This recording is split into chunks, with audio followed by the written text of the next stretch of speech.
Good evening, dear friend. Wherever this day has carried you, I hope you have arrived here with nothing left to prove. There is no hurry now, no task waiting to be finished before the next sentence. Only a quiet place beside an ancient river, where time moves more slowly than thought itself. Find a comfortable position. Allow your breathing to settle into its own gentle rhythm, and let the sounds of the modern world drift a little farther away. Tonight, we are not chasing great kings or impossible legends. We are simply following the footsteps of one ordinary man, a worker whose name has long since disappeared into the warm Egyptian dust, though the marks of his hands still remain upon stones that have watched 40 centuries pass. If these peaceful journeys through history become a place you enjoy returning to, you are warmly invited to leave a like and subscribe so that we may continue wandering through forgotten worlds together. But for now, leave every distraction behind. The Nile is already flowing, and the morning has not yet begun. Long before the first ray of sunlight reaches the limestone heights of Giza, the world is almost entirely made of darkness. The stars remain countless above the western desert, brighter than most people in the modern world have ever seen, without cities to soften the heavens with their lights. The night stretches from horizon to horizon like an endless sea of quiet fire. Across that vast darkness, familiar constellations slowly continue the journey they have repeated for generations beyond memory. They move without haste. They ask for nothing. They simply remind every sleeping soul below that time belongs to the sky before it ever belongs to men.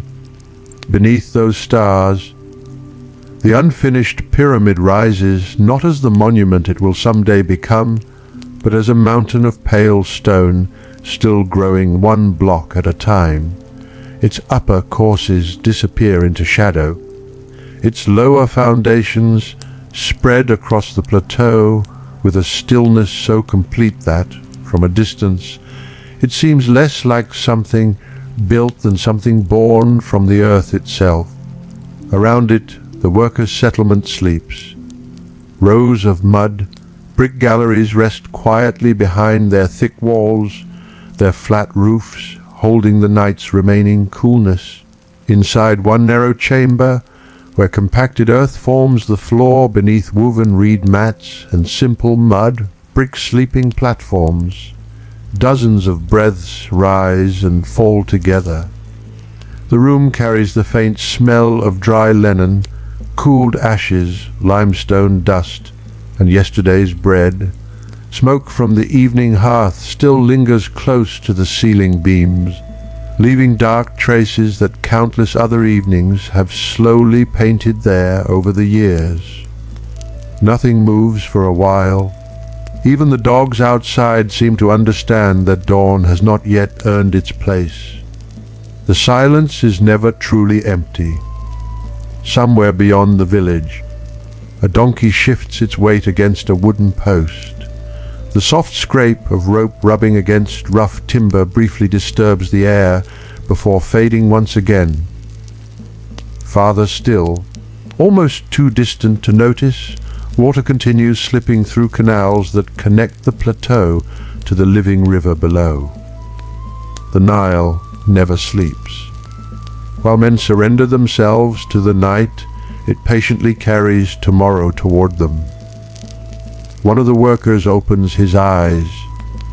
No trumpet announces the beginning of his day. No voice calls his name. He wakes because this rhythm has become part of his own body. For many seasons now, he has risen before the light. He sits slowly upon the edge of the mud, brick platform, allowing his feet to meet the cool, packed earth below. Fine limestone powder, settled there from countless sandals returning each evening, clings immediately to the skin beneath his toes. The floor feels firm, yet never perfectly smooth. Tiny fragments of grit remind him that stone follows every worker home, no matter how carefully it is brushed away. Around him, others begin waking in much the same way. No one speaks yet. Words belong to daylight. For now they're only quiet movements. A linen garment is unfolded from beside a sleeping mat. Someone reaches for a simple leather pouch, holding a copper chisel worn smooth by years of careful sharpening. Another adjusts the cord around a small protective amulet resting against his chest before lowering his head for a brief silent moment that needs no witness. Whether it is habit, hope, gratitude, or fear is impossible to know. Perhaps it is a little of each. Outside, the air is cooler than many imagine Egypt could ever become. Night has drawn much of yesterday's heat from the desert stones, the mud brick walls, which spent the previous day quietly storing warmth within their thick bodies, now surrender it little by little, making the room gentler than the open air beyond the doorway. The worker steps outside. The village still belongs more to the moon than to the sun. Oil lamps flicker in only a handful of places, their small flames trembling each time the northern breeze slips through the narrow streets between the galleries. Their light reaches only a few paces before surrendering once more to darkness. Shadows stretch across beaten earth, already marked by thousands upon thousands of footprints pressed into the dust over months of constant passage. He walks slowly toward the place where morning rations will soon be distributed. Along the way he passes great clay storage jars standing silently against mud, brick walls. Their porous surfaces remain cool to the touch, quietly lowering the temperature of the water held inside. Nearby rest rows of bread molds blackened by endless days beside hot ovens. Nothing about them appears remarkable. Yet every loaf they produce becomes another small promise that tired hands will find enough strength to pull stone once more beneath the rising sun. The scent of grain begins to gather in the cool air. It is joined by something slightly sour, barley beer. To later generations the word may suggest celebration. Here it is simply nourishment. Thick, cloudy, rich with grain, safer to drink than standing water left beneath the sun. It carries calories as surely as it carries comfort. Children know its taste. Elders know its taste. Builders of pyramids know it as well as they know dust upon their skin. The eastern horizon has begun to change. Not suddenly. Never suddenly. A faint grey first softens the darkness. Then blue quietly replaces black. High above the desert cliffs, a narrow band of pale gold appears, so delicately that one could almost believe the earth itself has begun remembering the sun before the sun remembers the earth.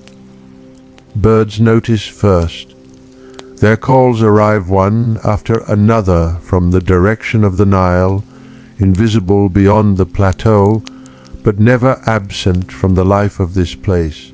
Waterfowl stir among reeds that have fed, sheltered, and guided generations whose lives rise and fall with the great river's endless breathing. The worker accepts his morning ration without ceremony.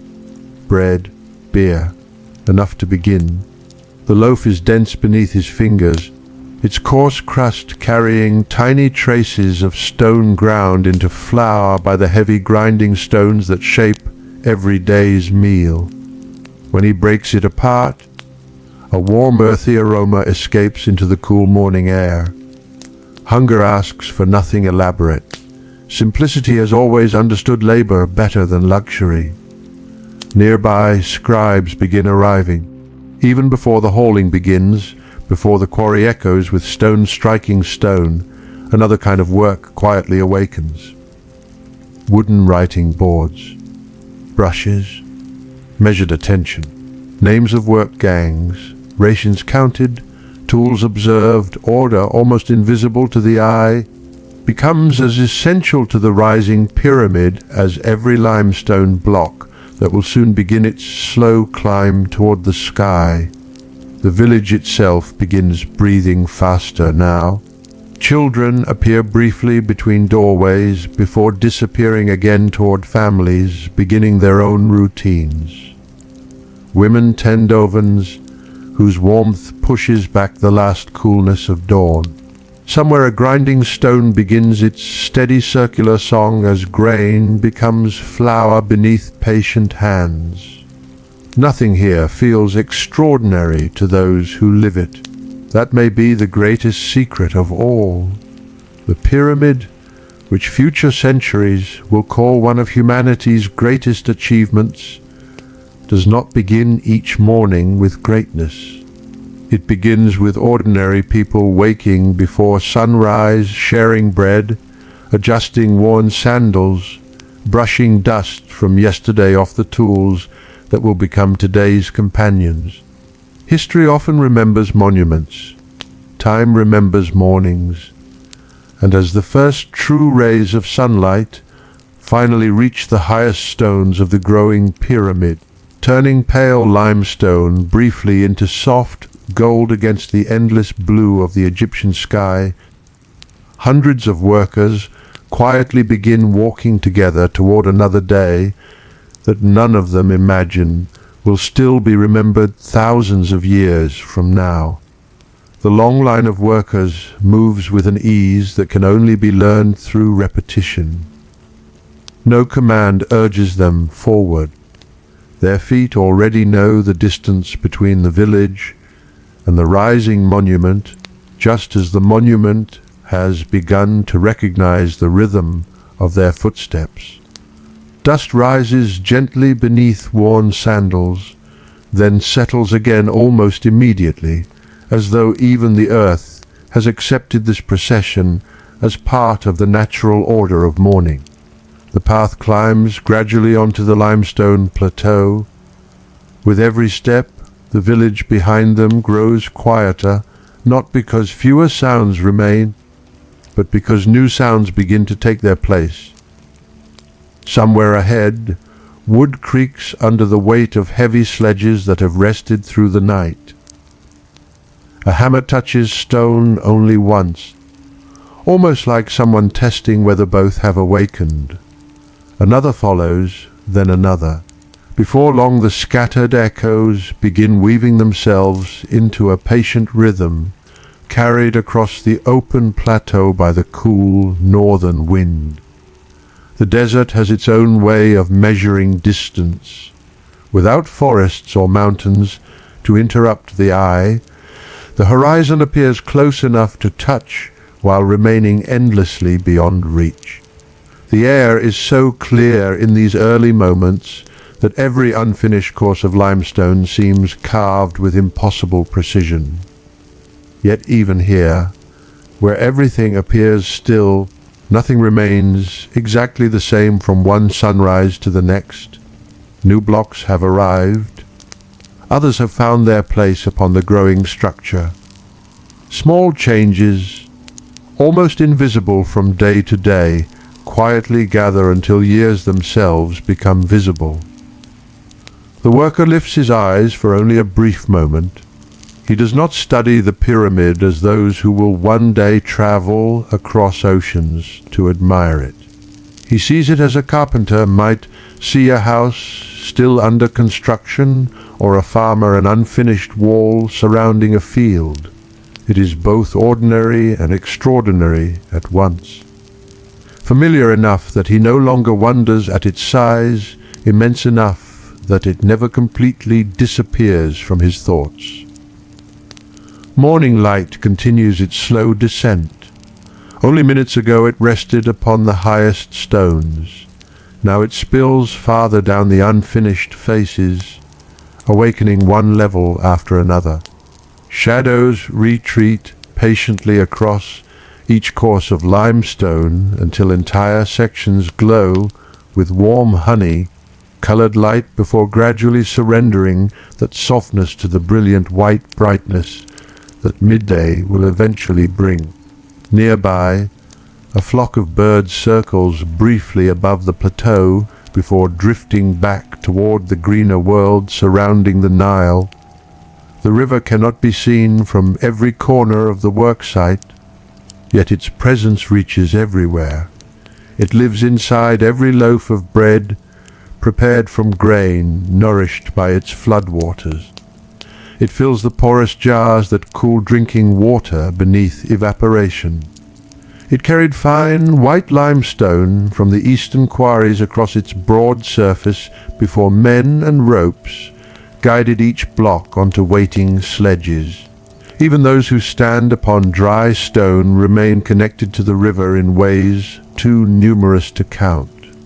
Perhaps that is why civilizations grow beside water rather than beside monuments. Stone remembers, but water allows remembering to continue. Ahead, groups begin separating naturally according to their work.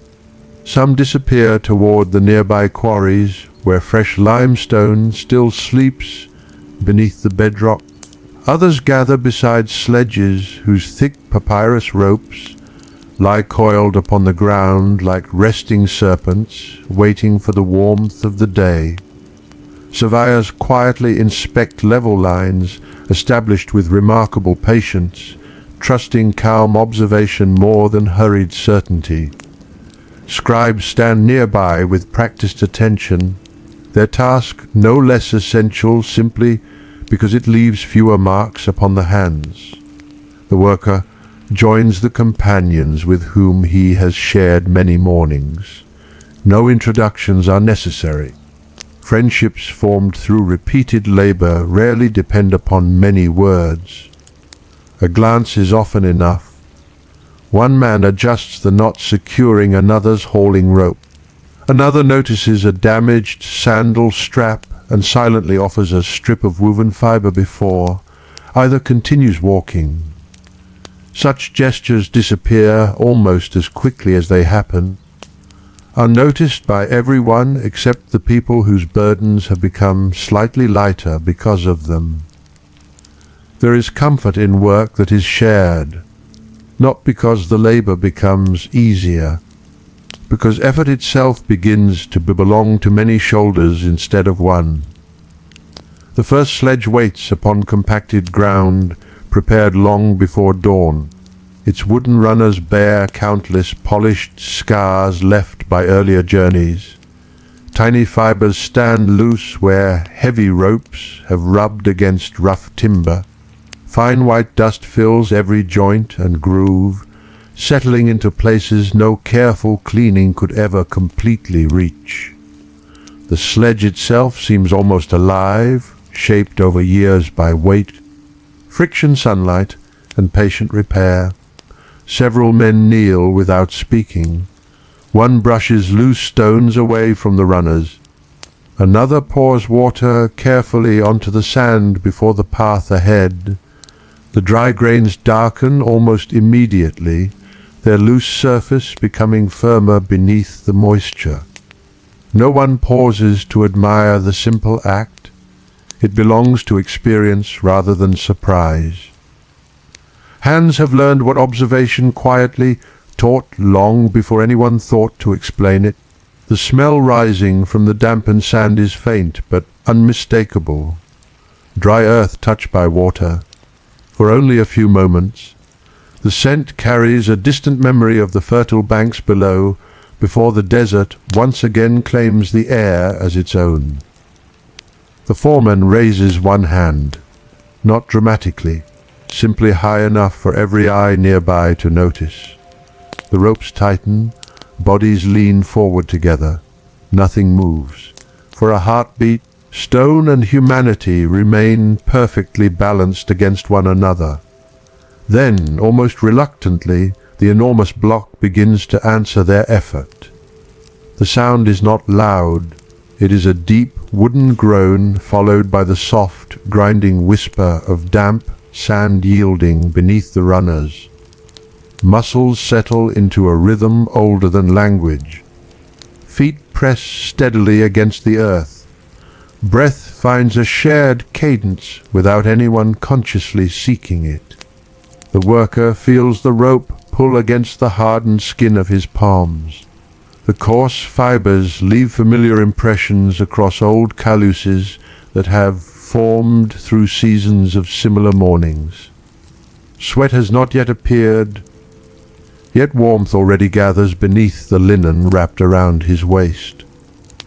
Somewhere behind him another man exhales slowly. Another adjusts his footing.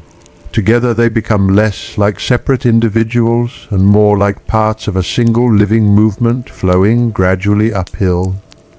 No one races. Stone refuses haste. It rewards patience instead. The plateau itself seems to understand this lesson. Wind smooths sharp edges one grain at a time. The Nile reshapes its banks one flood at a time. The stars cross the heavens one night at a time. Everything lasting appears to move more slowly than those who first witness it. Above them, sunlight continues spreading across unfinished masonry. Each newly illuminated block reveals tiny differences invisible from afar. Some still carry fresh tool marks where dollarite pounders patiently persuaded them away from the bedrock. Others already show smoother faces, prepared for their permanent resting place. Between them, narrow joints wait with quiet precision for stones, still making their long journey upward. A faint metallic note drifts across the plateau. Somewhere nearby, a copper chisel has met limestone. The sound is clear but gentle, disappearing almost as soon as it arrives. Then another, then several more. Soon the air fills with dozens of separate rhythms, none seeking dominance over the others. Stone, wood, rope, footsteps, distant voices, birds returning briefly from the river, and the endless whisper of the northern breeze all become part of one great morning conversation in which no single sound needs to be louder than the rest. Far beyond the workers, where cultivated fields still rest beneath the lingering coolness of dawn, green life quietly prepares for another day beneath the same rising sun. The grain will grow, the river will continue its patient journey, children will laugh in shaded courtyards, bread will rise inside warm clay molds, and here upon this pale plateau, another stone will slowly find the place that has been waiting for it since long before the men now, guiding it, were born. The great weight continues its patient ascent, not because any single pair of hands possesses extraordinary strength, but because hundreds of quiet decisions have become one shared motion. The rope stretches, relaxes for the briefest heartbeat, then tightens again as every step finds the same rhythm. Even breathing begins to synchronize until it becomes difficult to tell where one man's effort ends and another's begins. Above the plateau, the sun climbs a little higher. The cool breath of dawn slowly retreats into the shadows gathered beneath unfinished ramps and stacked blocks of limestone. Warmth arrives almost unnoticed. It settles first upon exposed shoulders, then across the backs of hands wrapped around rough papyrus rope, before finally spreading over the broad white stone itself. Limestone has a curious way of holding light. It does not merely reflect it. It seems to gather it quietly, allowing the entire plateau to brighten as though illuminated from within. The worker blinks against the growing brilliance. Tiny crystals hidden inside the freshly cut stone catch the morning sun in countless subtle flashes. None last more than an instant. Yet together they create the impression that the earth itself has awakened beneath the sky. The sledge pauses, not from exhaustion, simply because another group has crossed ahead, carrying tools toward a different section of the worksite. The brief stillness allows smaller sounds to emerge. Someone shakes dust from a linen garment. A leather water pouch settles softly against a hip. Nearby, two donkeys stamp impatiently beside stacked bundles of rope, their ears flicking away persistent flies. One lowers its head toward a clay jar darkened by years of use, while a young boy carefully pours fresh water into a shallow basin before gently stroking the animal's neck. No words pass between them. Care often speaks more quietly than conversation. A breeze arrives from the north. It has travelled over the broad surface of the Nile before climbing toward the plateau, carrying with it a faint trace of moisture almost impossible to notice unless one has lived many seasons beside the desert. It slips through loose folds of linen, cools perspiration before it can gather, and disappears just as gently as it came. For a brief moment the worker lifts his face toward it, perhaps without realizing why. There are comforts so small they rarely become memories on their own. Yet when absent, they leave the world feeling strangely incomplete. The path grows steeper. The block does not resist with anger or stubbornness. Stone possesses neither. It simply answers every pull with its own quiet certainty. Gravity asks its question. Human patience offers its reply. Again. The foreman's voice rises not loudly, but steadily enough for every shoulder to find the same cadence. The rhythm is simple, almost musical, not intended for performance, but for breathing, for keeping muscles united instead of scattered, for reminding many hearts to beat as though belonging to one body. Farther uphill, the sounds of shaping stone become clearer. A master mason kneels beside a newly delivered block. He studies its surface longer than he strikes it. Observation comes before action. His fingertips move across the limestone, reading slight irregularities invisible to hurried eyes. Only then does he lift the worn dollarette pounder resting beside his knee. Its first impact is deep rather than sharp. Unlike copper, stone speaks with a heavier voice. Each measured blow sends tiny white fragments skipping across the ground before they come to rest among millions of earlier pieces. Some catch sunlight as they fall. Others disappear immediately into the growing blanket of dust that already softens every pathway across the plateau. Nearby, another craftsman sharpens a copper chisel. The edge has begun to round after repeated contact with limestone. Against a sandstone whetstone he works patiently, restoring what yesterday slowly took away. The process itself carries no urgency. Every tool upon this plateau is expected to grow old. Every rope will eventually fray. Every sandal will wear thin beneath endless journeys between village and monument.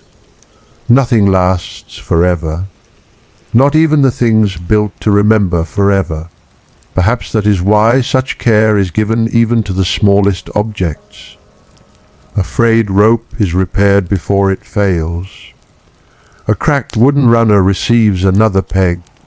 A chipped vessel continues serving water until it can no longer hold it. The worker has seen these quiet acts so many times that he barely notices them now. Yet together they reveal something larger than efficiency. Respect, not only for labor, for usefulness, for the quiet dignity of things that faithfully complete the task asked of them. The block reaches another resting place. Wooden wedges are slipped beneath the runners. Hands release the rope almost together. For several long breaths, no one moves very much. Sweat now gathers across brows and temples, tracing pale paths through the limestone dust that has already settled upon skin. Tiny white streaks form wherever perspiration travels downward before disappearing beneath the edges of simple linen garments. One man kneels immediately, not to pray, but simply to examine his sandal. Hot grains of sand have worked themselves beneath the woven sole. He removes it carefully, shaking loose the tiny stones that have begun pressing against his heel with every step. Nearby, another worker laughs softly after discovering the same problem. It is a small laugh, brief enough that it almost disappears into the wind. Life rarely waits for grand occasions before offering moments of relief. The smell of fresh bread reaches the plateau, not strongly, only enough to remind everyone that somewhere below, ovens continue their quiet work while stone continues its own. The aroma mingles with warm limestone, dampened sand, wood, and the faint metallic scent carried from recently sharpened copper. None of these fragrances dominates the others. Together they create a scent unlike any other place upon earth, the scent of a civilization at work. Above the workers, several birds circle effortlessly upon rising currents of warm air. They spend no energy climbing. The invisible movement of heated wind lifts them without complaint. The worker watches them for only a moment before returning his attention to the block before him. Perhaps every generation has looked upward and wondered, if only briefly, what the world appears to those who travel without touching the ground. Yet there is its own kind of freedom in remaining upon the earth. Stone teaches what wings never can. Weight, balance, endurance. The plateau grows brighter with every passing minute. Shadows shorten almost imperceptibly, retreating beneath sledges, jars, stacked timber, and unfinished walls. Light now reaches corners that remained hidden only moments before. A clay water vessel standing near the work path glows softly, where sunlight passes through its thin outer layer, while cool moisture gathers invisibly within, preserving the day's most valuable drink without anyone fully understanding the quiet generosity of evaporation. A scribe walks carefully among the work gangs. His pace differs from the others. He carries neither rope nor hammer. Instead, his hands remain remarkably clean as he pauses beside each group, making brief marks upon a prepared writing surface. Deliveries counted. Rations recorded. Work observed. His movements are calm, almost meditative, as though order itself possesses its own peaceful rhythm, alongside physical labor. Without such quiet records, many achievements would dissolve as easily as footprints after a desert wind. Around him, nobody seems disturbed by his presence. Each person carries a different responsibility. Some shape stone, some guide sledges, some preserve memory. All become part of the same morning. Beyond the plateau, unseen by most workers, fields nourished by the Nile continue their own patient conversation with the season. Grain bends gently beneath the breeze. Reeds whisper along narrow waterways. Fishermen draw wet nets toward waiting boats. Somewhere a child watches sunlight shimmer across calm water without knowing that the same light is falling upon the pale face of the growing pyramid many thousands of footsteps away. The river never competes with the monument. Neither asks to become more important than the other. One feeds life. The other gathers memory. Together they quietly shape a civilization that understands both are necessary The sun continues its unhurried climb, and with it the pale stone begins to lose the gentle softness of dawn. Warm gold slowly fades into brilliant ivory, until every newly cut surface reflects the growing light with such intensity that many workers instinctively narrow their eyes before they even realize they have done so. The world becomes brighter without becoming louder. The worker reaches once more for the rope. Its fibers feel different now. Only an hour ago they were cool with the memory of night. Now the braided papyrus has begun storing the warmth of the morning, rough against his palms, yet strangely familiar, like the bark of a tree known since childhood. Tiny strands, loosened by weeks of friction, brush softly against the hardened ridges of old caluses before disappearing beneath the pressure of his grip. The foreman offers another quiet signal. The block begins moving again. No cloud of dust erupts into the air.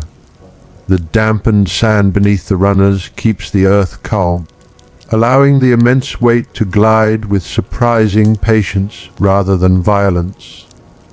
Every successful movement feels less like conquering nature than cooperating with it. Water, wood, stone, rope, and human effort each contribute only a little. None would succeed entirely alone. Perhaps that is why the monument itself never truly belongs to a single man. Not even to the king whose eternal house it will become. It belongs, in quieter ways, to every invisible partnership that makes another measured step possible. The breeze shifts.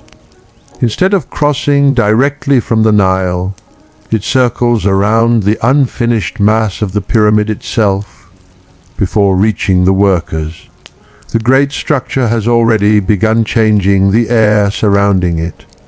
Wind separates around its rising faces, carrying cooler currents into unexpected places while leaving others perfectly still. A few suspended grains of limestone dust spiral gently upward before settling once more across sandals, shoulders, tools, and hair.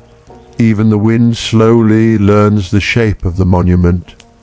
Nearby, one of the surveyors pauses beside a narrow channel carefully cut into the bedrock long before this morning began. The shallow trench still holds quiet water. Its surface remains almost perfectly motionless. No ornament surrounds it. No ceremony draws attention toward it. Yet within that simple ribbon of water rests remarkable precision. It reflects the brightening sky without preference, asking nothing except stillness. While workers pull stone toward the heavens, the calm water continues whispering another lesson entirely. Before anything rises, something must first become level. The surveyor watches the reflection for only a few breaths before continuing onward. There is satisfaction in work that leaves almost nothing visible behind. Some achievements exist only so that everything built afterward may quietly succeed. The worker notices none of this directly. His attention belongs to smaller realities. The next foothold, the balance of the rope, the changing weight upon his shoulders. A bead of perspiration reaches the edge of one eyebrow before falling onto the limestone beneath him. It disappears immediately into the thirsty dust without leaving even the smallest trace. Many moments vanish that way, not because they lack meaning, because they have already completed it. Farther along the work path, another team prepares a newly arrived block. Wooden levers slide carefully beneath one edge. Several men lean together, raising the stone only enough for another worker to insert a shaped wedge below it. No unnecessary force is wasted. Strength here is guided by observation more often than by determination. The simplest movement, understood deeply, becomes greater than many powerful ones performed without patience. From somewhere below the plateau comes the distant scent of baking grain once again. The ovens have now settled into the steady rhythm that will continue through much of the day. Inside thick ceramic molds, dense loaves slowly darken beneath controlled heat, while nearby breweries tend great vessels where barley quietly transforms into nourishing drink. The people shaping bread will likely never touch the stones being raised above them.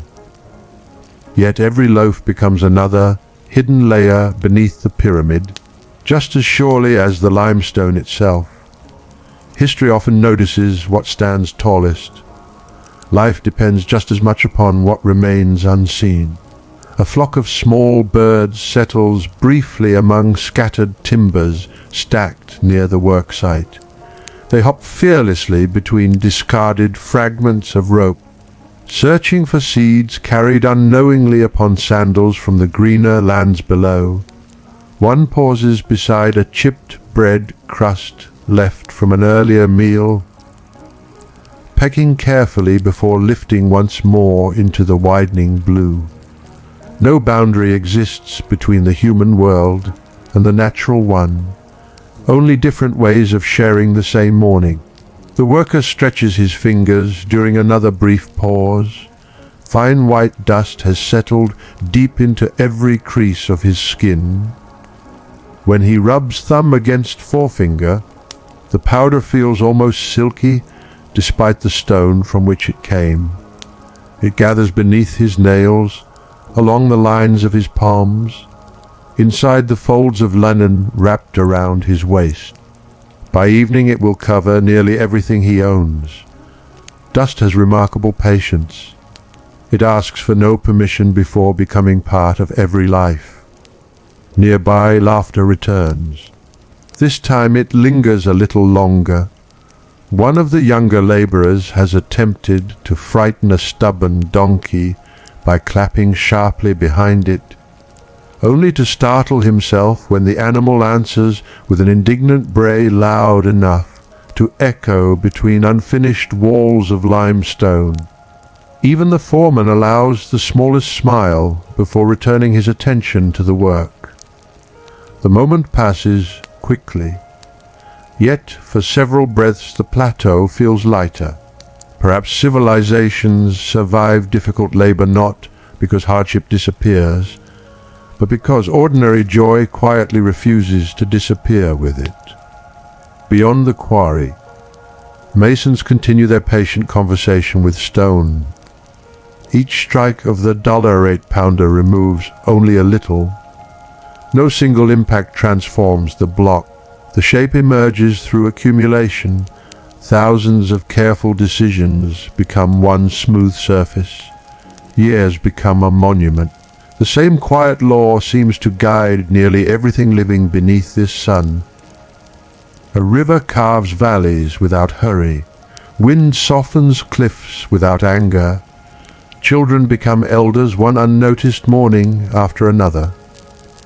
Nothing enduring appears all at once. The scent of warm limestone grows stronger. As sunlight gathers across the plateau, the stone begins releasing the coolness stored during the night. The air above exposed surfaces shimmers almost invisibly, carrying with it the dry mineral fragrance that every worker here associates with another day's beginning. Somewhere deeper within the quarry, fresh rock newly separated from the bedrock still carries a faint trace of damper earth untouched by sunlight for countless generations. For a brief instant, the worker places one hand upon the block beside him. Its surface is smoother than the rough quarry face from which it came, yet still cool beneath the outer warmth left by the rising day.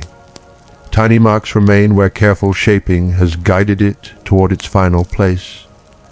No decoration covers it. Its beauty lies entirely in purpose. A shadow passes overhead, not from a cloud, clouds seldom visit this sky. A hawk circles high above the plateau, riding invisible currents with effortless confidence. Below, hundreds of lives continue their patient work, almost without noticing the silent hunter tracing broad circles through the endless blue. The bird asks nothing from the pyramid. The pyramid asks nothing from the bird. Yet both will briefly share this same morning before continuing along entirely different journeys through time. Closer now to the heart of the construction, the sounds become richer, not louder, richer. The scrape of timber against timber, the soft splash of water poured carefully before another waiting sledge. Copper meeting stone, stone answering wood, measured footsteps upon compacted earth, a quiet cough carried away by the breeze. Someone humming almost unconsciously while repairing a frayed length of rope. Together they form something that resembles music without ever intending to become it. Perhaps every civilization leaves behind two monuments. One is built from stone. The other is built from sounds that vanish forever the moment they are heard. And only silence remembers both equally. The warmth of the morning settles more confidently across the plateau now, though it still carries a kindness that will gradually disappear as the sun approaches its highest path. The shadows beneath the sledges have shortened by only a hand's breadth, yet every worker senses the passing of time without needing to look toward the sky. Here, the sun is not merely seen. It is felt upon skin, measured across stone, and quietly remembered by the changing weight of the air itself. Another limestone block waits at the edge of the quarry. Unlike those already smoothed and shaped, this one still appears deeply connected to the earth from which it has only recently been separated. Its fractured surface bears fresh scars where heavy dollarate pounders patiently persuaded it away from the ancient bedrock. Pale dust still clings to its edges, untouched by wind, as though the stone carries a final memory of the place where it rested for countless generations beneath darkness. Several quarrymen gather around it. Their movements differ from those of the hauling teams. They are slower, more observant. Before the first tool is lifted, hands pass quietly across the surface. Fingertips pause over shallow veins within the limestone, searching not for beauty, but for understanding. Stone, like wood or water, speaks to those willing to listen without impatience. Tiny changes in texture suggest where it will yield willingly and where greater care must be taken. One craftsman kneels. He places both palms against the cool face of the block for a brief moment before reaching for his hammerstone. It is not a ritual, it is familiarity. After years spent working beside limestone, touch becomes another form of sight. The first measured strike lands. A deep note rolls outward through the stone before fading into the open air. Another follows, then another. Each impact removes almost nothing that could be noticed from a distance. Yet every fragment falling away carries the block one quiet step closer to the shape it is destined to become. White flakes scatter across the quarry floor like dry petals before settling among thousands that fell on mornings no different from this one. The worker watches only briefly. His own path continues toward another waiting sledge, yet the sounds from the quarry remain beside him. Different rhythms overlap without conflict. The rounded voice of dollarite, the lighter ring of copper, the scrape of timber, the whisper of sandals across compacted earth. Even silence has found its place between them, allowing each sound to breathe before the next quietly arrives. Above the plateau, the sky has become almost impossibly clear. Its blue deepens as the last traces of dawn vanish completely. No clouds soften the sunlight. Nothing interrupts the vast space stretching above the monument except birds tracing slow circles upon invisible currents. The hawk has returned. This time it glides lower, its broad wings scarcely moving. Its shadow slips silently across unfinished stone, over stacked timber, across the backs of laborers, then disappears beyond the edge of the quarry as effortlessly as it arrived. Not a single worker pauses because of it. Life here has long accepted that every creature follows its own purpose beneath the same sky. A faint smell of heated wood drifts upward. Somewhere below, fresh fuel has been added to the ovens. The scent mingles with warm dust and the mineral dryness of exposed limestone until they become inseparable. It is impossible to say where one fragrance ends and another begins. Together they create the quiet signature of a place devoted equally to nourishment and labor. Near the work path, a large clay jar stands beneath the narrow shade cast by stacked building stones. Its rounded surface is damp. Tiny beads of moisture gather almost invisibly before evaporating into the dry air. A worker lifts the heavy lid and lowers a small pottery cup inside. When he drinks, the water is noticeably cooler than the morning itself. He closes his eyes for only a heartbeat. Sometimes relief requires no greater celebration than a single swallow of cool water. The cup passes naturally to the next pair of waiting hands. No one counts, no one hesitates. Thirst is shared just as effort is shared. Perhaps communities are built long before their monuments are. The worker wipes a thin line of moisture from his beard. Already fine grains of limestone dust cling to the damp skin, creating pale streaks that almost resemble deliberate markings. Around him the same transformation quietly appears upon every face. By midday each laborer will seem carved from the very material they spend the day moving. Stone leaves its memory upon those who touch it, not forever, only until evening. Yet every morning the memory begins again. A pair of scribes crosses the plateau together. Their pace remains measured despite the growing activity around them. One carries a bundle of prepared writing boards tucked carefully beneath his arm, while the other pauses occasionally to exchange a few quiet words with overseers before continuing onward. Their footprints disappear almost immediately beneath fresh dust.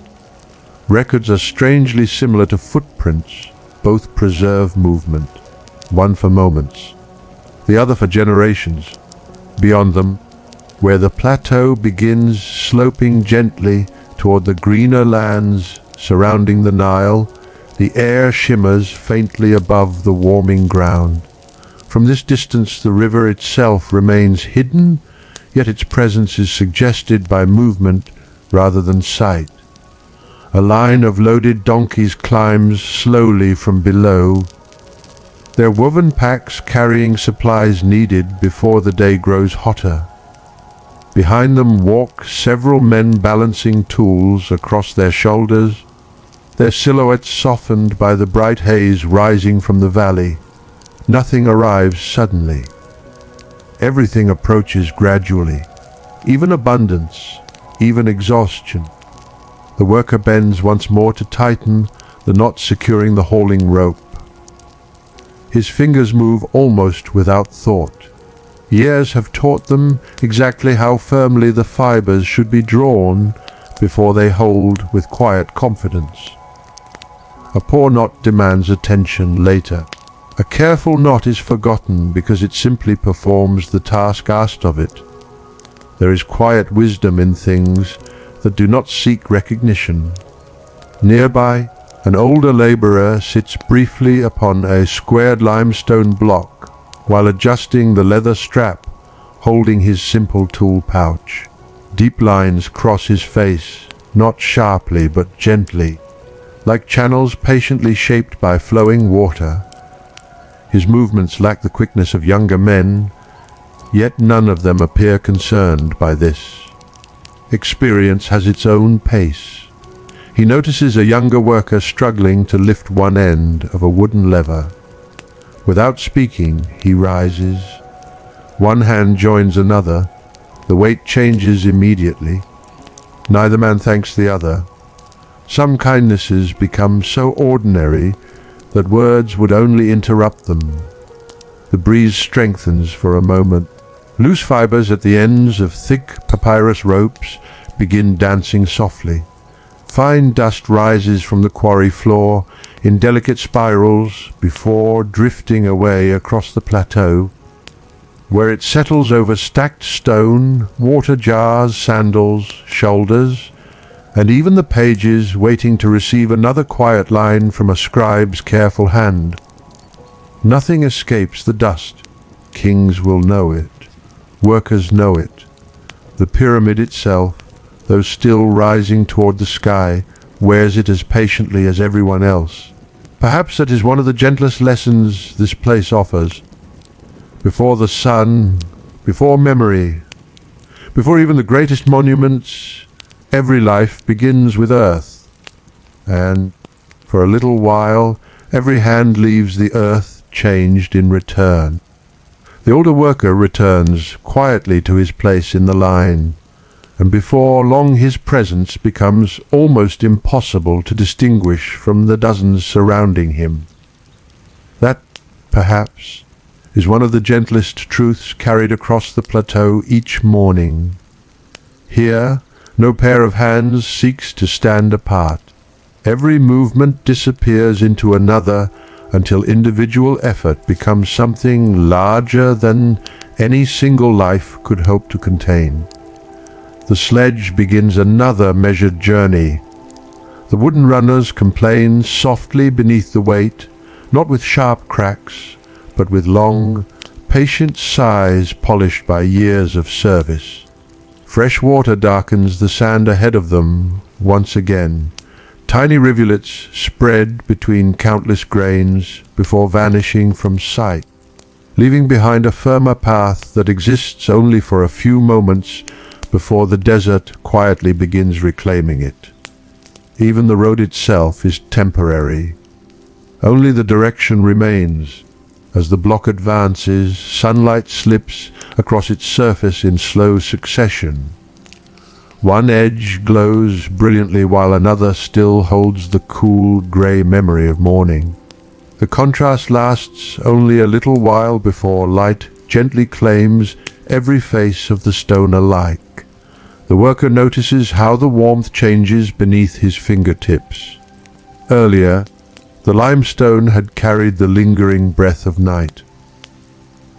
Now it offers back the first quiet heat, gathered from the climbing sun. It is strange how quickly stone learns the language of daylight. Around the construction site, the day's rhythm has become more complete. Groups that seemed scattered during dawn now move with quiet confidence, each following pathways worn not into the earth alone, but into memory. No painted signs direct them. No shouted instructions are needed at every crossing. Experience has become its own map. A young apprentice walks carefully beside an older mason, carrying little more than a wooden mallet and several newly sharpened copper chisels wrapped inside linen cloth. He does not yet shape the largest stones. Instead, he watches every pause, every touch, every decision made before the first strike.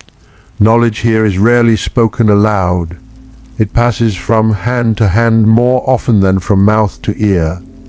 The older craftsman pauses beside a limestone block already resting near its future position. He bends slowly, lifting a handful of loose powder from its surface. Without thinking, he rubs it gently between thumb and forefinger. The fine dust clings briefly to his skin before the breeze carries much of it away. Nothing seems remarkable about the gesture, yet it tells of countless mornings spent learning textures too subtle for words. Some stones yield more willingly, others conceal hidden veins. Some answer gently, others demand greater patience. The apprentice watches closely.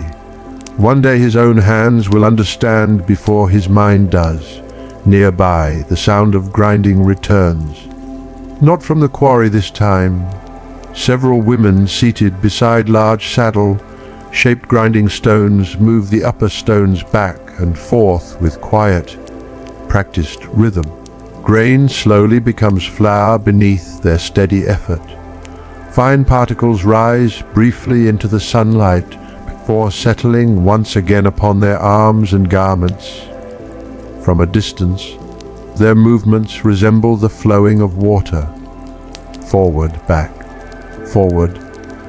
an endless conversation between stone and grain. It is easy to admire towering monuments. It takes more careful attention to notice the hands preparing the bread that allows those monuments to rise. The air grows drier, not because moisture has vanished completely, but because warmth now asks more insistently for it. Lips begin to feel rougher. Linen dries almost as quickly as perspiration appears. The slightest breeze no longer feels cool against the skin. Instead, it simply carries away the heat that has only just begun to gather. The worker loosens the fold of cloth around his neck, only a little, enough to let moving air find the skin beneath.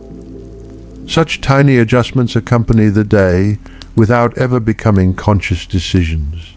Bodies that have lived beside the desert for years quietly negotiate with the sun from 1 hour to the next. Above them, the unfinished pyramid reveals another kind of movement. Not movement of stone, movement of light. As the sun climbs higher, shadows no longer stretch proudly across broad faces of limestone. They retreat into narrow seams between blocks, into spaces beneath sledges, beneath stacked timbers, beneath the rims of clay jars. The monument slowly exchanges contrast for brilliance. Its growing form becomes less dramatic, yet somehow even more immense. Bright light has a way of hiding nothing. Near one of the ramps, several men pause to inspect a thick hauling rope laid across the ground. One section has begun to fray where repeated friction has worn away the outer fibers. The damage is neither alarming nor ignored. A replacement length is brought forward. Loose strands are trimmed away. Fresh braiding reinforces the weakened section. The repair takes only a short while. When finished, the rope appears almost unchanged. Quiet maintenance rarely attracts admiration, yet countless invisible acts like this quietly protect every visible achievement. The worker kneels beside them for a moment, helping to pull the tightened braid into place. His fingers know exactly how much pressure the fibers can bear before becoming damaged themselves. Papyrus, after all, once grew beside calm water. Now, woven together by human hands, it carries mountains. There is something deeply peaceful about watching ordinary materials discover extraordinary purposes without ever ceasing to be themselves. The breeze returns once more. This time it arrives carrying distant sounds from lower ground. Children, not many. Only a few scattered voices carried upward so lightly that they seem almost imagined. Perhaps they are helping carry small bundles. Perhaps they are watching animals near the edge of the settlement. Perhaps they are simply laughing because morning has offered them another reason to laugh. Whatever the cause, the sound reaches the plateau only for an instant before dissolving into open space. Even here, where so much labor gathers beneath the sun, childhood continues quietly nearby. The thought passes through the worker's mind almost without shape. Home, not the worker's village. Another place. Fields farther south. A small doorway shaded against afternoon heat. A familiar face waiting through seasons, measured by the rise and fall of the Nile, rather than by the growing height of stone. He does not linger there. Work gently calls his attention back, yet memory, like the river, never completely disappears from view. It simply bends beyond the horizon before returning again. The scent of warm bread grows stronger as the hours advance. Fresh loaves are being removed from their conical ceramic molds now. Thin wisps of steam escape into dry air before disappearing almost instantly. Bakers tap each loaf gently against hardened surfaces, shaking loose tiny fragments of ash and baked clay before stacking them carefully inside woven baskets. Soon many of these loaves will begin their quiet journey toward the plateau. Food travels upward. Stone rises upward. Hope, perhaps, rises with them both. One of the donkeys pauses beneath the shade of a stacked timber frame. Its ears twitch steadily as flies gather and depart. The animal lowers its head, breathing slowly. Its burden has been delivered. For a little while, even work rests. There is wisdom in the way animals accept pauses without guilt. They do not mistake stillness for idleness. They understand what people sometimes forget. Rest is not the opposite of effort. It is part of it. Far above, the hawk has disappeared into the brightness of the sky. Yet another bird now takes its place. A small swallow darts effortlessly between unfinished walls, chasing insects awakened by the increasing warmth. Its movements are impossibly quick, tracing invisible patterns no mason could ever carve into limestone. Stone builds permanence. Birds celebrate the passing moment. The world seems content to make room for both. The little swallow vanishes beyond a wall of pale limestone as quickly as it appeared, leaving behind only the faint impression of movement against a sky that has grown almost dazzling in its clarity. For a brief moment the air seems perfectly still, as though the entire plateau has taken one slow breath before quietly returning to the work already underway. The sun now stands high enough that the earth begins offering its warmth back to the world.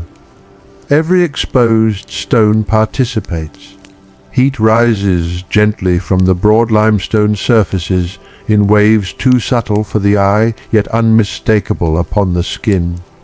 It softens the coolness that lingered since dawn until the difference between air and stone slowly begins to disappear. Sandals that felt comfortable only an hour before now carry a faint warmth through their woven soles. Clay jars resting in full sunlight become almost too hot to touch, while those sheltered beneath stacked blocks continue guarding their precious coolness with silent generosity. The worker pauses beside one such jar. Its rounded body bears the marks of many years. Tiny scratches overlap one another like the rings inside an ancient tree, each made by a hand reaching for water, by a rope brushing its shoulder, by grains of sand carried endlessly upon the wind. Nothing about the vessel suggests importance, yet it has faithfully answered thirst through more mornings than anyone standing here can easily remember. He pours another cup. Before drinking, he lets the water rest upon his palms. Its coolness feels almost surprising now. not because the water has changed, because the day has. A few drops escape between his fingers, falling silently onto the packed earth below. Within moments they vanish, leaving behind only a darker patch that will soon fade beneath the returning heat. It is remarkable how quickly the desert accepts every gift offered to it. Nearby, another hauling team reaches the end of a long pull. There is no triumphant cry, no celebration, only a shared release of tension as dozens of hands allow the thick ropes to slacken together. Shoulders lower, fingers slowly uncurl. Some workers rotate aching wrists with quiet familiarity, while others simply stand motionless for several breaths, allowing the pulse within their bodies to find a gentler rhythm once again. Fatigue arrives differently than many imagine. It does not fall all at once. It gathers softly, a little in the shoulders, a little behind the knees, a little across the lower back. Tiny collections of effort that quietly accumulate until they become another companion walking beside the day. The worker wipes perspiration from his forehead with the edge of his linen garment. The cloth, once pale and dry before sunrise, now carries faint traces of dust, moisture and the mineral scent of limestone. Around him every garment has begun telling the same story in its own quiet way. The color of labor is not dramatic. It is simply honest. Farther along the plateau, a pair of oxen waits patiently beside a supply wagon. Their broadsides rise and fall with slow, measured breathing. Tails move lazily against persistent insects. They neither hurry the people around them, nor seem troubled by the endless activity unfolding nearby. Their calm presence feels almost contagious. Animals understand the pace of the sun differently from people. They neither count hours nor anticipate tomorrow. They simply belong completely to the moment already beneath their feet. Perhaps that is why they appear so peaceful. The worker notices one of the oxen turning its head toward the distant valley. For an instant he follows the animal's gaze. Beyond the pale stone of the plateau, beyond the dusty work paths and unfinished ramps, the green ribbon of cultivated land stretches quietly beside the unseen Nile. Date palms lift their crowns above irrigated fields. Small patches of shade gather beneath sycamore and acacia trees. Somewhere among them, narrow canals continue carrying water into waiting soil with the same patience shown by the river itself. From this distance the fertile world almost seems to shimmer, not because it is unreal, because warm air gently bends the light traveling between it and the plateau. Even the landscape reminds those who look carefully that certainty often depends upon distance. A mason calls softly to another across several stacked courses of stone. The words themselves disappear before reaching the listener. Only the tone survives. Calm, practical, without urgency. A hand rises in acknowledgement. The work continues. It is striking how little noise true cooperation often requires. Many things are understood long before they are spoken. Close to the quarry entrance, fragments of broken limestone have begun collecting in shallow drifts where countless feet have pushed them aside over many seasons. Their edges vary endlessly. Some sharp, some rounded, some no larger than a fingernail, others heavy enough to require both hands. None will become part of the pyramid itself, yet every finished block has left pieces of itself behind. Perfection, it seems, is always surrounded by fragments. The worker bends to remove one small stone caught inside his sandal. Its edge has pressed gently against his heel for several minutes. growing more noticeable with every step until discomfort quietly requests attention. He smiles almost imperceptibly. Such a tiny thing, such immediate relief. Perhaps happiness sometimes arrives not through gaining something new, but simply through removing what no longer belongs. Above the work site, the brightness has become so complete that the hawk's shadow no longer appears as sharply as it did earlier. The sun now falls almost directly from above, shortening every outline until men, sledges and jars seem rooted firmly beneath themselves. Even shadows rest differently at midday. There are fewer places left for coolness to hide. Yet wherever shade still survives, life naturally gathers around it. A donkey stands beneath the narrow shelter cast by stacked timbers. A scribe pauses beside the northern face of an unfinished wall before continuing his careful records. Several workers sit briefly upon squared blocks while sharing pieces of dense bread from a woven basket recently carried up from the village below. No feast awaits them, only enough to continue. The bread breaks with a firm, satisfying resistance. Its coarse interior carries the aroma of freshly milled emmer grain, touched faintly by smoke from clay ovens. Someone passes another pottery vessel containing thick barley beer. The drink is cloudy, nourishing, slightly sour, and welcome beneath the growing heat. No cup remains long in one pair of hands.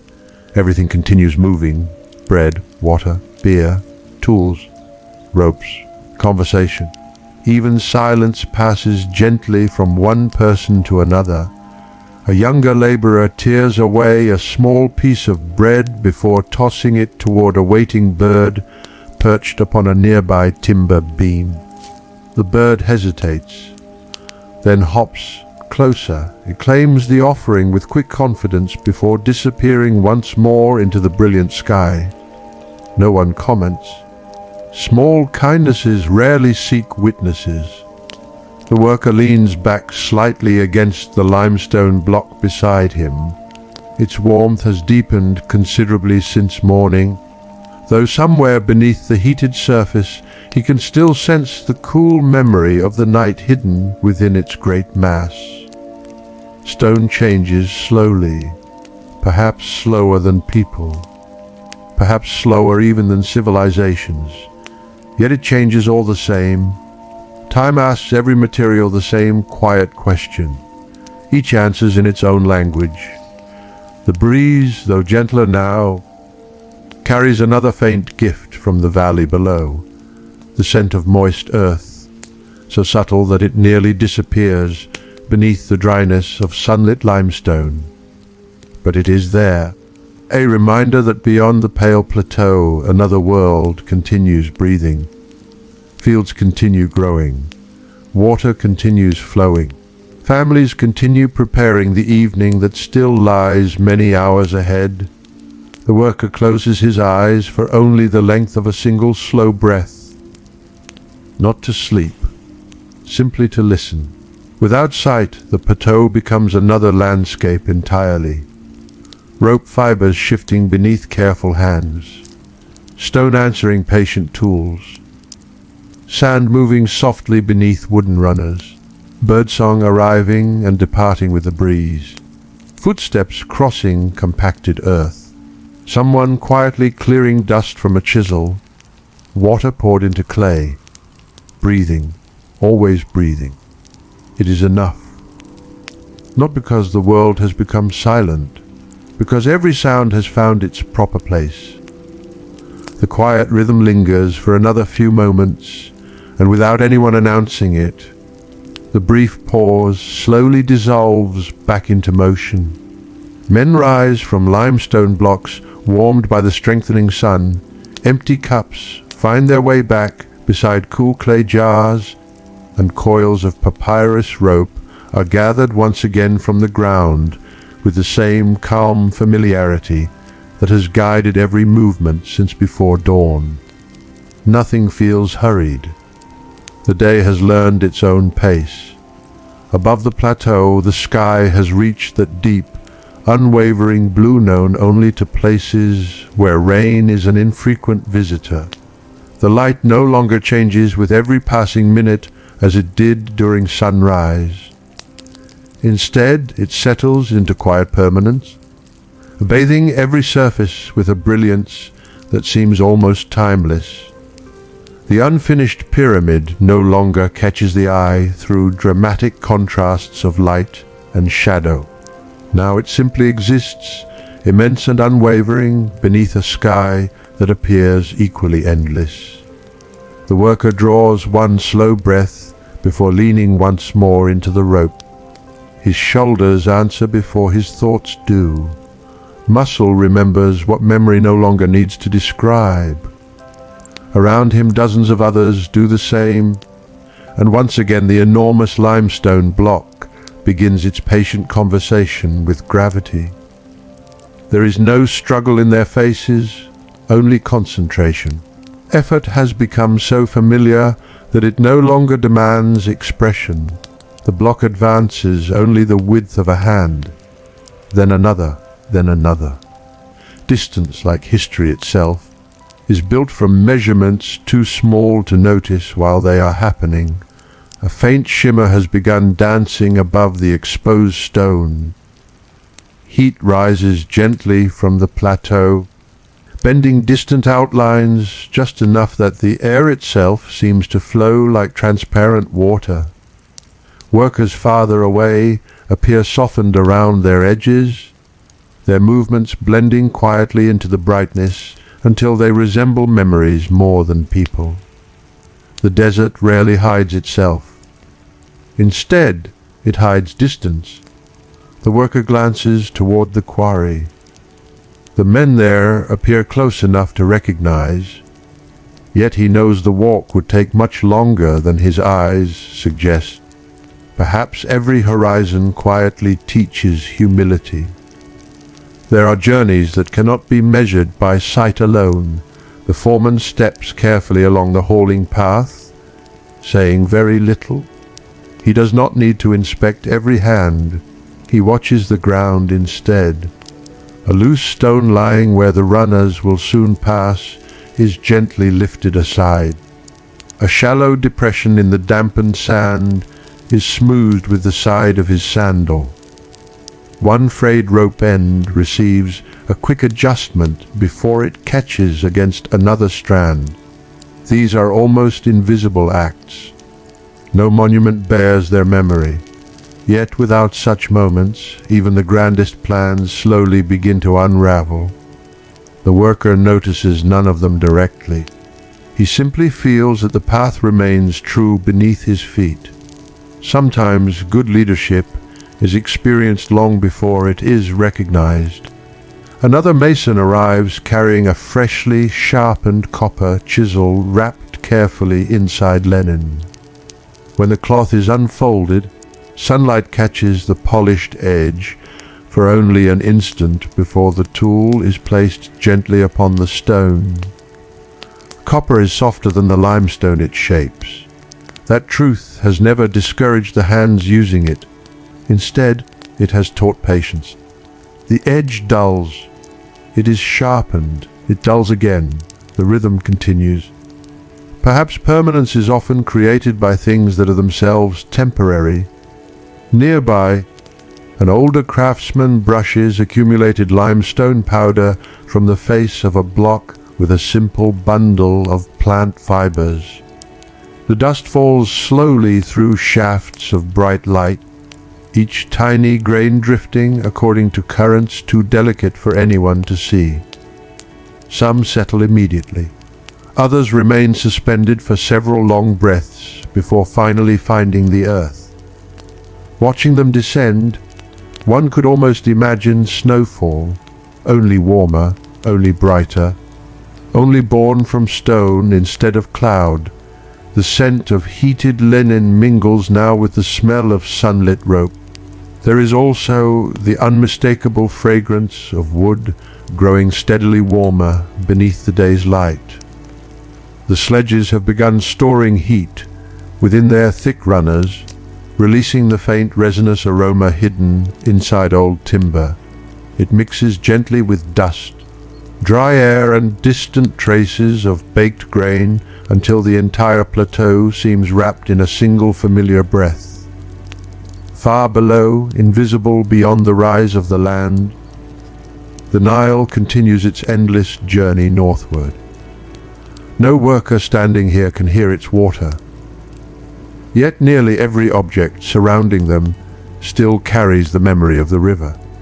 The papyrus woven into rope, the reeds once shaped into baskets, the barley transformed into bread and beer, the mud pressed into bricks that shelter sleeping families. Even the limestone itself crossed the river before arriving here. The Nile remains absent only to the eye.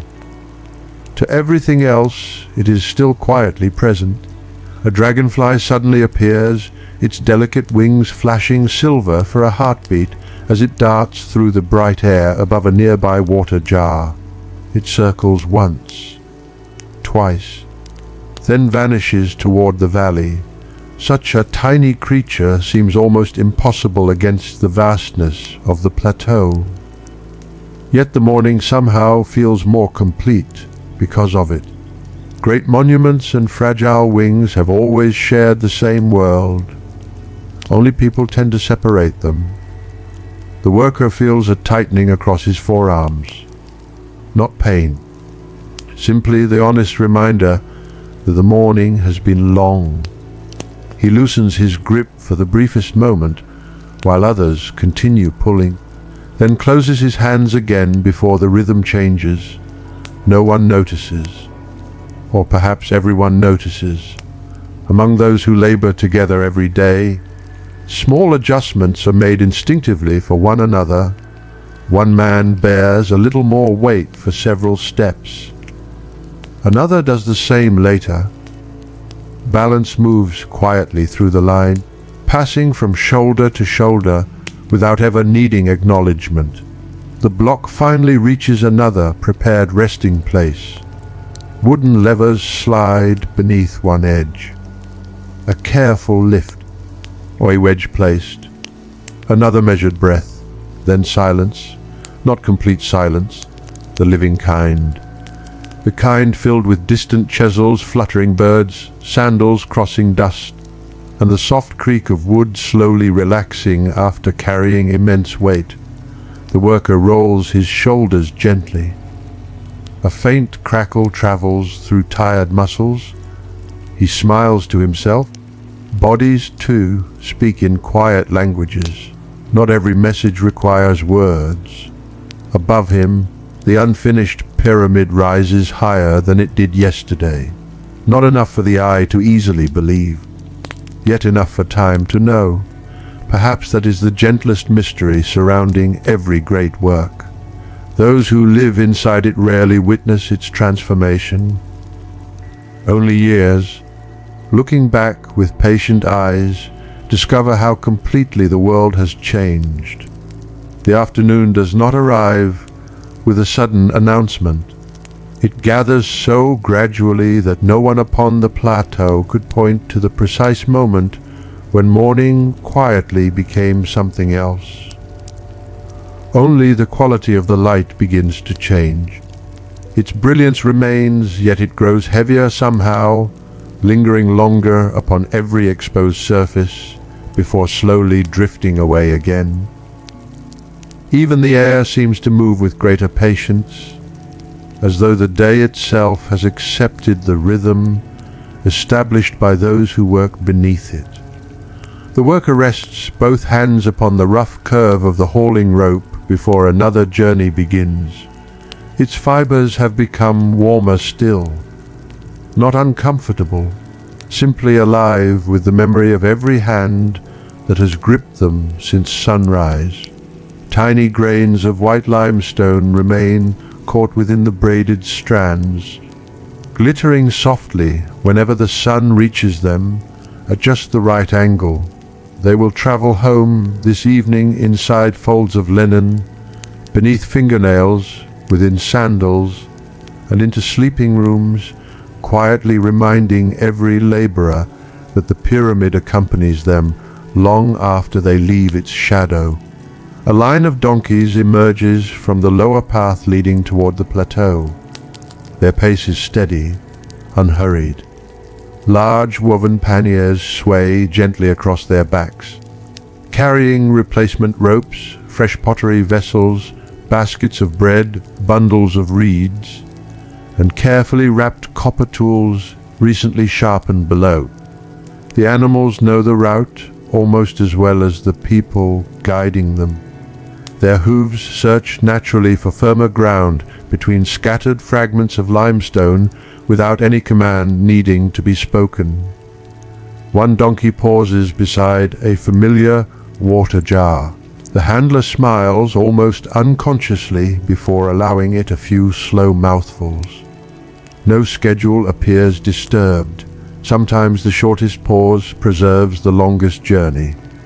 Nearby, a young scribe kneels beneath the narrow shade offered by stacked timber. Unlike the older scribes whose hands move with complete certainty, he hesitates briefly before each line he records. His reed brush lingers above the prepared surface for the smallest fraction of a breath, then lowers carefully into place. Every generation learns by watching another. Stone remembers this. People do as well. An older recorder glances toward him only once. He offers no correction, no instruction, only the quiet confidence of continuing his own work nearby. Certain lessons cannot be spoken before they are ready to be understood. The breeze has shifted again. Instead of crossing directly over the plateau, it slips between unfinished courses of limestone before reaching the workers. Each narrow passage changes its voice.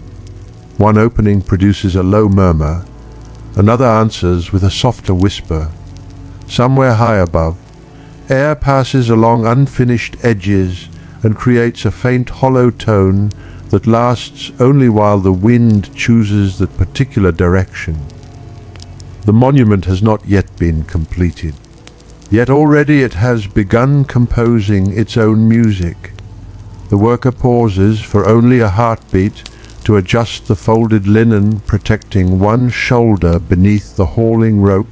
The fabric has become stiff where dried perspiration and fine stone dust have settled together through the morning. It no longer feels like fresh cloth. It feels earned. Every fold carries the shape of repeated effort. Every crease remembers movement. The line begins pulling once more. This block appears slightly smaller than the last. The difference is noticeable only because hundreds of similar weights have already passed through the worker's hands over the years. Others might never recognize it. Experience often reveals changes invisible to unfamiliar eyes. The wooden runners glide across dampened sand with a deeper confidence now. Water darkens the path ahead, exactly where it is needed, never more than necessary. Those tending the route understand this almost instinctively. Too little moisture allows loose grains to resist the runners. Too much creates its own difficulties. Balance, once again, proves quieter than excess. Far beyond the plateau, where the Nile bends gently through fertile ground, fishing boats drift almost lazily upon slow-moving water. Their white linen sails catch the afternoon breeze, while reeds along the banks lean and recover in graceful succession. Though hidden from most of the workers by distance and elevation, that peaceful movement continues, shaping every hour spent here. The river asks for no attention. It simply continues giving. Perhaps the greatest gifts rarely announce themselves. They become so constant that people eventually mistake them for ordinary. A mason runs the flat of his hand across a newly dressed limestone face, not to admire it, to feel whether the surface has reached the quiet precision his fingers expect. Sight alone would be enough for many. Touch asks different questions. His palm lingers, then withdraws. Without speaking, he nods almost imperceptibly before moving to the next block. Nearby, another craftsman gathers discarded fragments into a growing pile. Nothing useful is scattered carelessly across the worksite. Broken stone clears the pathways. Damaged rope becomes shorter cordage. Worn wooden pegs find new purpose supporting smaller structures. The plateau wastes remarkably little. Even remnants continue serving. The worker notices a familiar face, joining another hauling team farther upslope. For only a brief instant their eyes meet across the brightness. No greeting is exchanged. None is needed. Recognition itself becomes enough. There is comfort in knowing someone else has watched the same sunrise, carried the same weight, breathed the same warm dust, and will likely walk the same road home when evening finally softens the sky. Above them, the heat has begun lifting tiny shimmering currents from every broad limestone surface. The unfinished pyramid seems almost surrounded by invisible water. Its outlines waver gently against the blue horizon, not because the stone moves, because light itself has become fluid. Even certainty bends beneath sufficient warmth. A swallow returns, darting low between stacked timbers before vanishing through a gap between unfinished courses high above the workers' heads. Unlike the hawk that circles patiently overhead, this little traveler belongs to constant motion. Its path cannot be predicted, yet somehow it never collides with wood, rope, stone, or man. Some forms of knowledge exist entirely within movement. The aroma of fresh bread has faded now. In its place rises another familiar scent. Warm timber, sun-heated rope, clay slowly baking beneath the afternoon light, dry linen carrying traces of salt. The smell of the plateau itself. It is impossible to separate one from another any longer.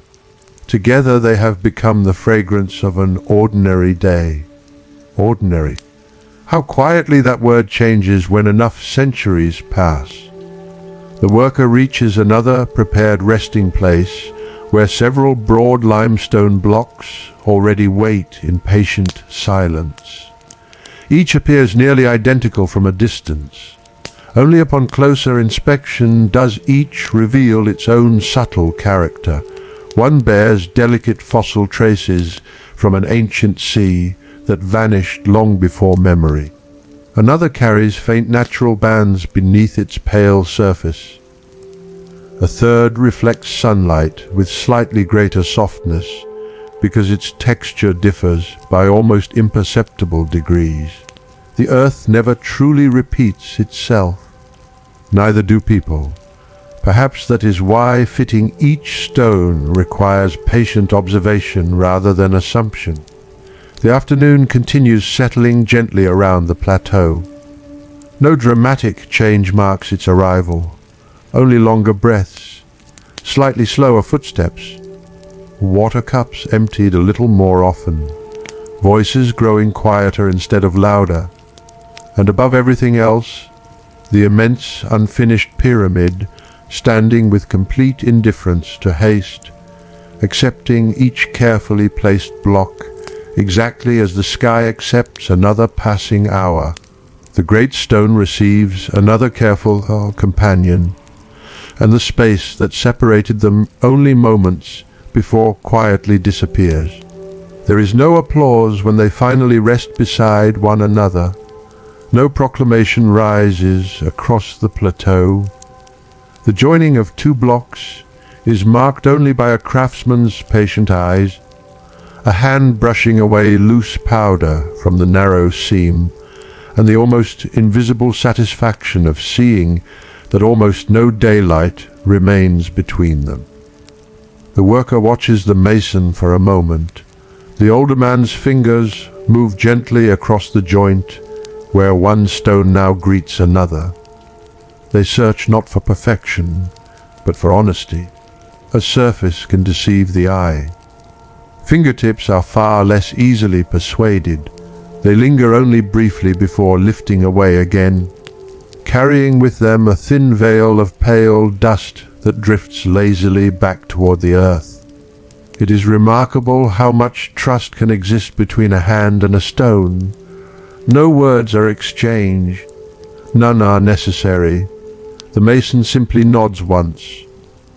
The next block may now begin its own journey. Far above, the sun has started the slow descent that no one notices while it is happening. Its position changes so gradually that the brightness appears almost unchanged. Yet the shadows resting beneath the unfinished courses of limestone have begun stretching ever so slightly toward the east. They are still short enough to hide beneath stacked blocks, but they no longer cling quite so tightly to the feet of those walking across the plateau. Time often announces itself through shadows long before people are willing to believe it. The worker loosens his grip once more before wrapping the rope around his shoulder in a slightly different way. The movement is almost unconscious. The skin beneath the linen has grown tender after many hours beneath rough papyrus fibers. By shifting the weight only the width of 2 fingers, he invites another part of his shoulder to quietly share the burden. Bodies possess remarkable wisdom when allowed to speak without interruption. Nearby, a young apprentice kneels beside a worn copper chisel resting across a smooth sandstone sharpening block. He pours only a few drops of water upon the stone, not enough to wash it. Only enough to awaken it. The chisel slides forward, back, forward again. A thin metallic whisper rises with every stroke.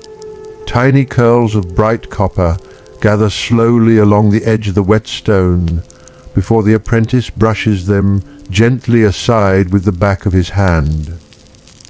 His teacher says nothing. He simply watches. The smallest habits often require the longest years to master. The scent of warmed sandstone mingles now with copper, linen, timber, and dry earth. None of these fragrances asks to dominate the others. Instead, they settle quietly together beneath the afternoon sun, creating an atmosphere impossible to recreate anywhere beyond this plateau.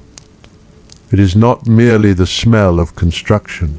It is the smell of thousands of ordinary moments slowly becoming history. A breeze arrives carrying something unfamiliar, not stronger, cooler, only slightly. The worker notices it immediately upon the damp skin at the back of his neck. The day has reached the point where every small kindness offered by moving air feels almost personal. It travels across the unfinished faces of limestone before slipping gently between the workers themselves, lifting loose strands of linen, stirring the edges of woven baskets, and briefly cooling clay vessels standing patiently in the shade.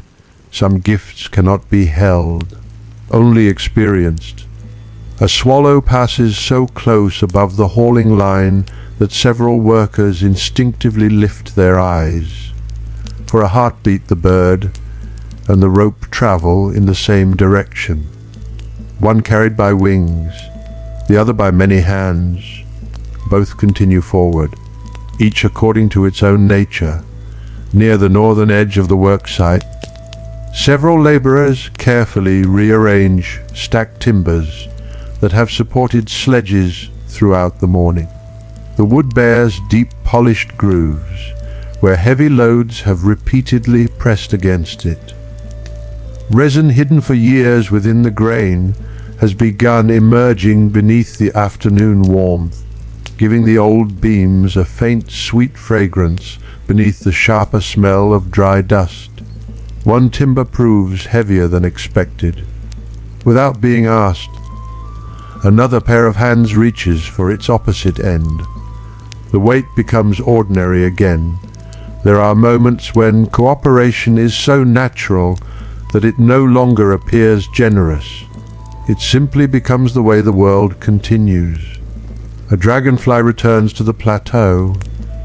This one pauses upon the rounded shoulder of a clay water jar, its transparent wings catching the lowering sunlight in flashes of silver and pale blue.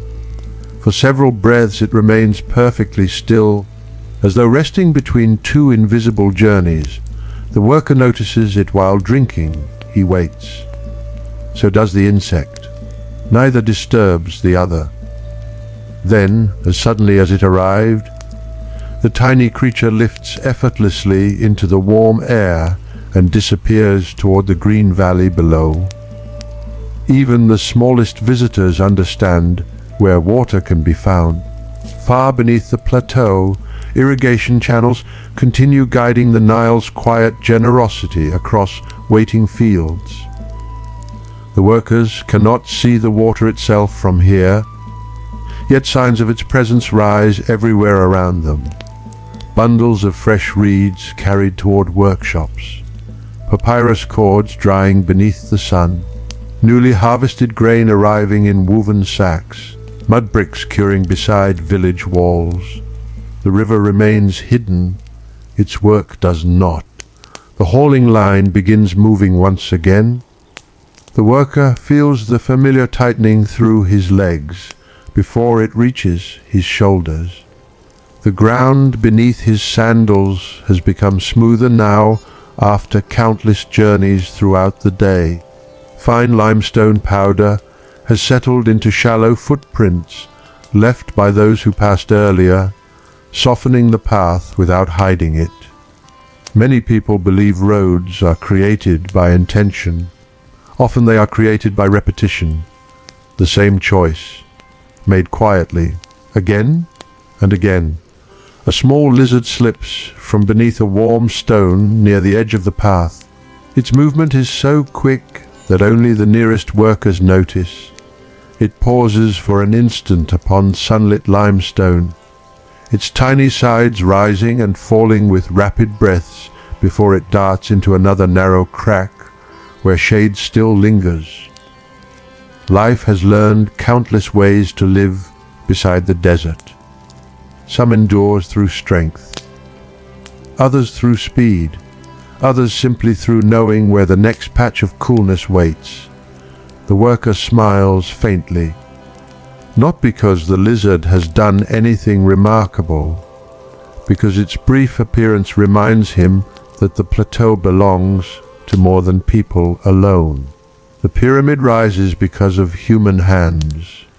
The world surrounding it asks for no permission to continue being itself.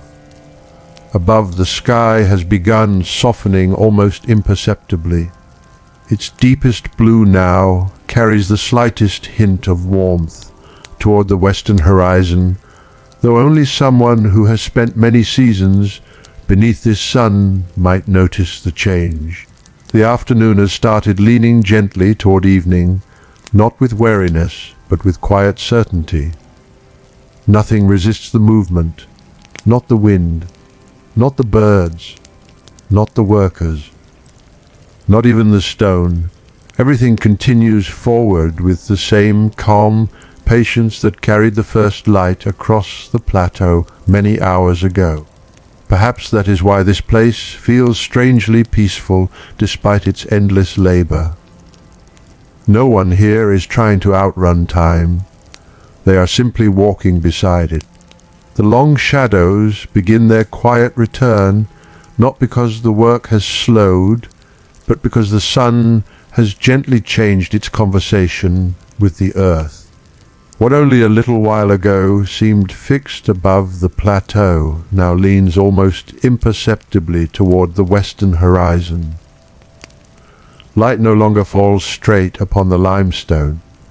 It begins to arrive from the side once more, revealing textures that had disappeared beneath the brilliance of midday. Tiny ridges emerge. Old tool marks reveal themselves again. The soft grain within each block catches the lowering light differently, allowing every stone to regain its own quiet character. The worker notices this without ever thinking about it. His eyes have spent too many seasons beneath this sky not to recognize the afternoon's gentle transformation. Even the color of the dust has begun to change. Earlier it reflected almost pure white. Now it carries the faintest warmth, as though every grain has quietly borrowed a little gold from the descending sun. Another journey begins. The ropes tighten. The familiar pressure settles, once more across shoulders and palms, though it feels somehow different than it did in the morning. Fatigue has changed the body without diminishing it. Muscles no longer answer with youthful eagerness. Instead, they move with quiet understanding, accepting the weight not as an obstacle, but as another companion for the remaining hours of daylight. There is a certain peace that arrives only after many hours of honest labor. Not the peace of rest, the peace of rhythm. Around the hauling line, conversation has grown even softer. Voices no longer fill the spaces between movements. Most words have already been spoken earlier in the day. Now communication passes through glances, small gestures, and movements so familiar that they seem to happen before anyone consciously decides to make them. One worker shifts his footing.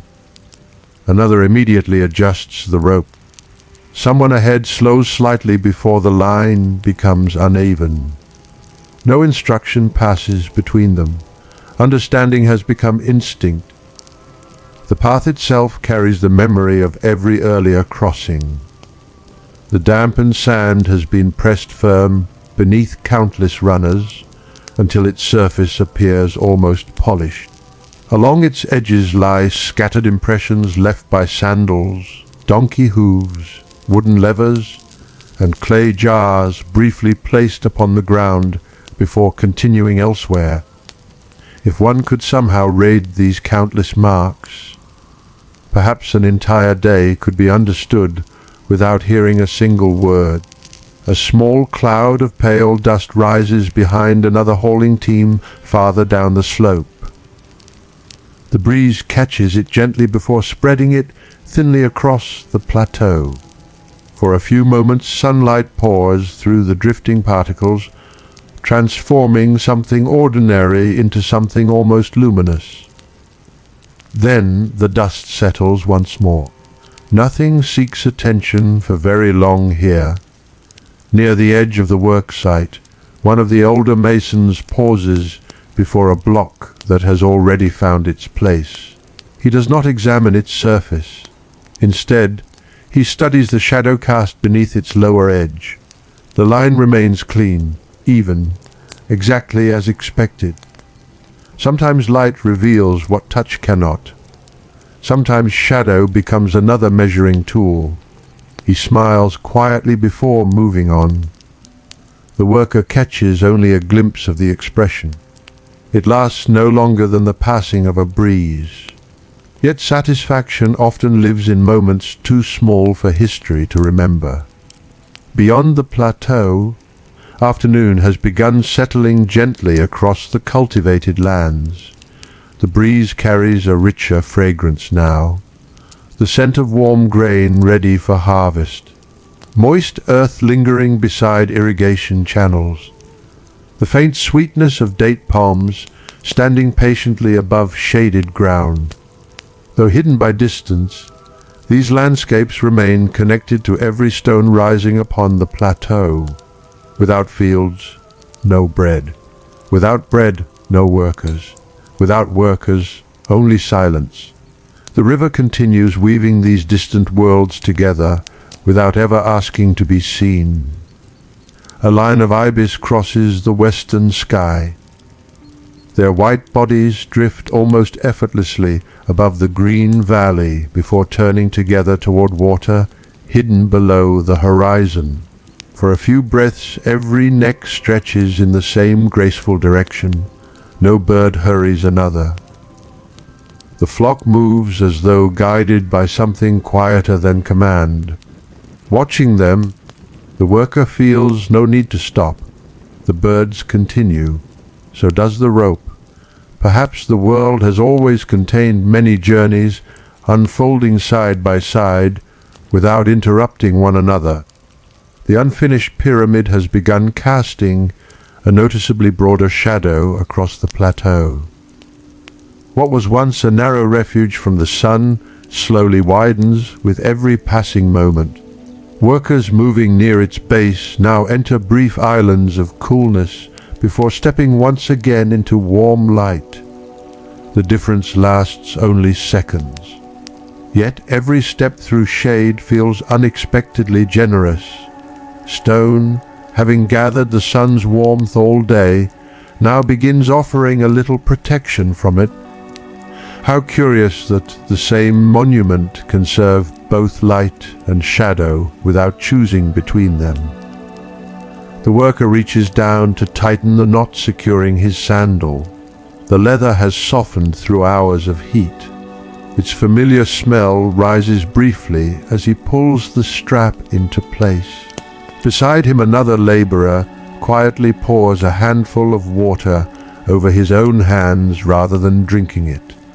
White limestone dust slips away in delicate streams, revealing darker skin beneath before fresh dust immediately begins settling once again.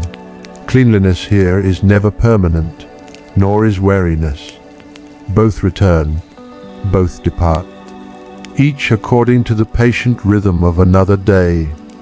From somewhere near the quarry comes a measured tapping of stone against stone once more. Not because the work has intensified, because afternoon light reveals surfaces differently than morning did. Certain edges become visible only now. Certain imperfections choose this hour to quietly reveal themselves. The craftsman does not complain that the morning overlooked them. Every hour brings its own understanding. A swallow lands briefly upon the upper beam of a timber frame. Its tiny chest rises and falls with astonishing speed. Around it the plateau moves with patient deliberation. The contrast is strangely beautiful. One heart beats like rushing water, another like a slow river, yet both belong equally to the same afternoon. The worker rolls his shoulders once again. This time the movement carries less stiffness than expected. Perhaps the body has accepted the labor completely. Or perhaps effort, repeated long enough, eventually ceases to feel separate from the person performing it. There are moments when work no longer seems like something one does. It simply becomes another way of existing within the world. The western light grows softer still, not weaker, only kender. It reaches farther beneath unfinished ramps, warming places untouched since early morning. Copper tools resting upon folded linen no longer flash sharply beneath the sun. Instead they glow quietly, their polished edges reflecting amber rather than white. Even metal begins preparing for evening. The worker glances upward one final time before leaning once more into the rope. The pyramid stands above him exactly as it did when darkness still covered the stars before dawn. And yet, not quite. Somewhere within its growing body another handful of stones now rests, where empty air greeted the morning.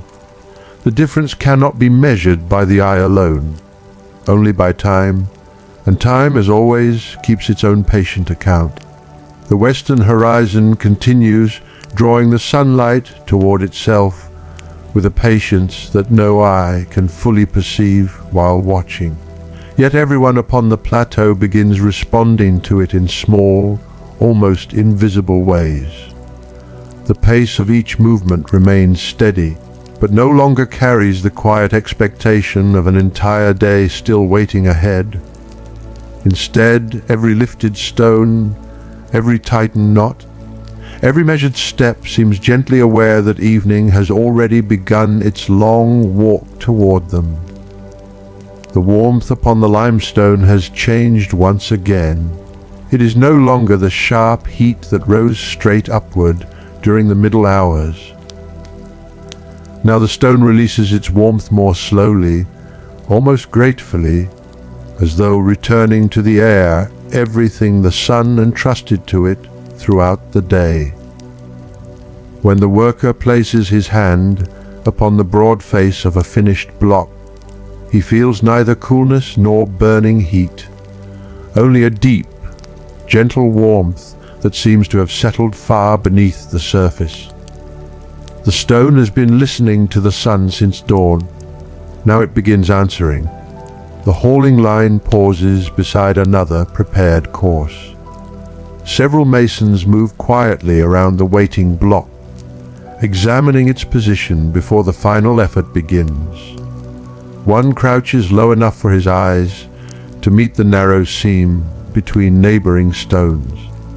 Another brushes away loose grains of limestone with a bundle of woven reeds until the pale surface beneath appears clean once more. Nothing here is rushed because daylight still remains. The sky has not become impatient, neither have the people beneath it. The worker relaxes his grip for a few breaths. His palms have become almost entirely coated in fine white powder. Deep lines crossing the skin stand out more clearly now, every crease filled with limestone gathered over many hours. When he rubs one hand against the other, tiny clouds drift away before disappearing into the warm breeze. It occurs almost unnoticed that these hands have become slightly paler than they were at sunrise. Not because they have changed, because the mountain has quietly shared its own color with them. Nearby, one of the older craftsmen kneels beside a damaged wooden runner removed from a sledge earlier in the afternoon. Rather than discarding it, he studies the worn edge for a long while. The timber carries scars left by countless journeys, some deep, some hardly visible. He runs his fingertips along one polished groove where rope and wood have met thousands upon thousands of times. His expression remains peaceful, almost affectionate. Then he reaches for a fresh wooden peg, a careful tap. Another, the repair begins. Objects here are not abandoned simply because they have grown old. Age often earns another chance. The breeze arrives carrying the distant voices of herons somewhere along the river. The sound is faint enough that many workers never notice it. The worker does, not because it is louder, because everything else has grown quieter. The afternoon possesses fewer unnecessary sounds than morning. Tools strike less often. Voices shorten naturally. Even birds seem content to glide farther between each call. Silence expands little by little until it becomes another presence walking among the people. The unfinished pyramid changes with it. Earlier its growing height dominated the eye. Now its shadow quietly stretches farther across the plateau, reaching places untouched by shade since the first light of dawn.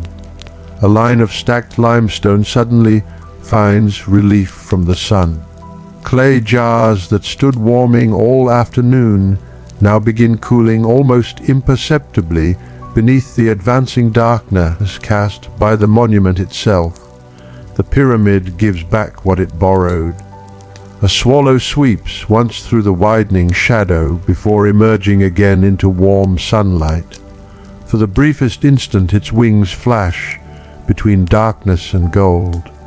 Then it is gone. Perhaps every living creature spends its days moving between those two companions without ever completely belonging to either. The worker notices a familiar scent rising from the village below.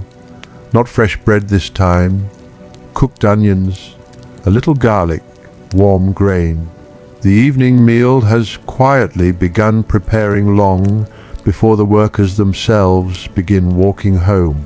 Smoke rises from low mud, brick ovens in thin blue threads that climb gently into the still air before dissolving against the bright western sky. The smell reaches the plateau slowly, patiently. Home announces itself long before it comes into view. The final pull of this particular block begins almost without signal. Everyone simply understands. Bodies lean forward together. Sand compresses beneath sandals. The rope tightens one last time.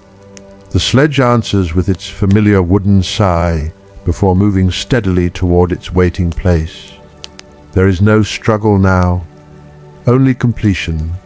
The block settles, wooden levers shift. A mason guides one edge by little more than the pressure of both hands. Another brushes away remaining dust. The seam closes. Light itself seems unable to pass between the stones. No one celebrates. Someone exhales quietly. Another stretches stiff shoulders. A foreman studies the finished course for several silent moments before turning toward the next task still waiting elsewhere upon the plateau. There is comfort in unfinished work. It promises another sunrise. Far beyond the monument, the Nile continues reflecting the lowering sun where its waters widen between green banks. Though hidden from direct sight, its light reaches the plateau indirectly now. The western sky carries a softer brightness than before, no longer brilliant white, but gently infused with amber. The color settles across everything equally: stone, wood, linen, dust. Even the faces of the workers seem carved from warmer light. The worker reaches for his water one final time before evening. The clay cup feels lighter now, not because it weighs less, because thirst has gradually become satisfied. He drinks slowly. No drop is hurried. Nearby another laborer quietly pours a little water across the neck of a tired donkey. The animal closes its eyes. For several breaths neither moves. Compassion often appears in the smallest gestures, offered without expectation that anyone else should witness them.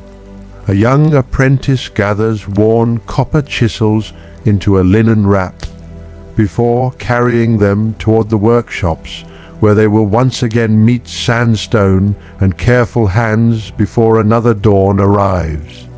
The tools, like the people using them, spend every evening preparing for tomorrow. Nothing here believes that today is the end of anything. The worker turns briefly toward the western sky. The sun itself has not yet reached the horizon, but its light has already begun telling the earth that evening is on its way. Long shadows continue stretching quietly across the pale plateau, touching paths that were hidden beneath brightness only a short while ago. Morning revealed the world by adding light. Evening reveals it by returning shadow. Both speak the truth, only in different voices.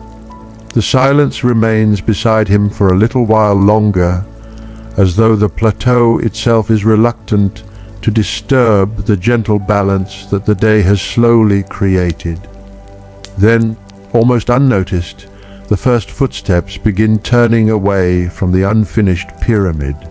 No signal marks the moment. No horn sounds across the limestone. The work simply reaches the place where tomorrow quietly agrees to continue what today has patiently begun. The worker joins the slow procession descending from the plateau. The rope no longer rests across his shoulder. The weight he carries now is lighter, a folded linen cloth. a wooden lever polished by many seasons of use, a small pouch holding the copper chisel whose edge will meet sandstone before another sunrise. After an entire day spent lifting stone toward the sky, even these ordinary objects seem almost effortless. Behind him, the pyramid remains where it has stood since dawn. Ahead, another world gradually opens. The path downward feels different from the one climbed before sunrise. This morning every step carried expectation. Now each step carries familiarity. The dust beneath his sandals has cooled slightly. It no longer rises in bright clouds beneath hurried movement. Instead, it settles gently around each footprint, softening the edges almost before the next traveler arrives. The air itself has become quieter. Without the steady rhythm of hammer against limestone surrounding him, smaller sounds slowly emerge from the evening. Leather straps brushing against woven baskets, a donkey breathing through tired nostrils, the soft knock of two clay cups touching inside a carrying net, someone humming almost absent-mindedly, not for performance, but because the body sometimes continues singing long after the mind has forgotten the melody. The unfinished monument grows smaller with every step. Not truly smaller, only farther away. Its great shadow stretches across the pale ground behind the workers, following them for a while before remaining upon the plateau where tomorrow's labor still waits. There is something comforting about leaving unfinished work behind. It means the future already has a place prepared for it. The descent grows gentler. Here and there small fragments of limestone have collected beside the pathway, rounded slightly by countless sandals brushing past them over many seasons. The worker notices one piece no larger than his thumb, almost translucent where the lowering sun touches its edge. He bends, lifts it for a moment. The stone feels unexpectedly cool compared to the warmth still lingering within the larger blocks above. He turns it once between his fingers, then quietly returns it to the earth. Not everything touched must be carried home. As the plateau gradually gives way to the workers' settlement, another rhythm begins, replacing the sounds of construction. Grinding stones continue their slow conversation with grain. Goats call softly from small enclosures beside mud, brick walls. Children race through narrow lanes before disappearing around familiar corners, their bare feet lifting little clouds of pale dust that shimmer briefly in the evening light. Some stop when they recognize returning fathers or older brothers.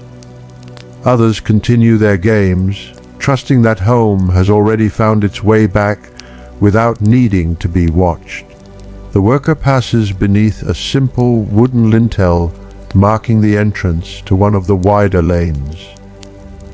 Mud brick walls on either side still hold the warmth gathered throughout the day.